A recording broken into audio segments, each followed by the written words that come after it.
Hi friends, చేపల పులుసు కూర అనేది ఎలా తయారు చేసుకోవాలో చూడండి. ఇక్కడ ముందుగా చేపలన్నీ కడిగి పక్కన పెట్టుకోండి. పెద్దల్లిపాయలు, చిన్నుల్లిపాయలు, అల్లం పేస్ట్ వేసి పక్కన పెట్టుకొని మనము కడిగి పెట్టుకున్న చేపల్లో కొంచెం పేస్ట్ వేసి కారం, ఉప్పు, పసుపు, గరం మసాలా పౌడర్ వేసి బాగా కలపండి. ముక్కలన్నీ బాగా కలిసిపోవాలి.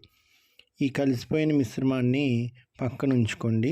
బాండీలో ఆయిల్ వేసి కొంచెం కరివేపాకు, పచ్చిమిర్చి, పెద్దుల్లిపాయలు వేసి కొంచెం దోరగా వేగినాక మనం పక్కన పెట్టుకున్నాం కదా, ఈ పేస్ట్ వేసి కలిపిన మిక్సర్ ముక్కల్ని చక్కగా బాండీలో పేర్చి కొంచెం వేగనించి కదపకుండా ఎలా పడితే కదిపితే చిదిరిపోతాయి. కదపకుండా అలా ఉంచి చక్కగా చింతపండు పులుసు పోసేసి సరిపడినంత చింతపండు పులుసు పోసి కలపండి. బాగా ఉడకనివ్వండి. చేపల పులుసు రెడీ అయిపోయింది.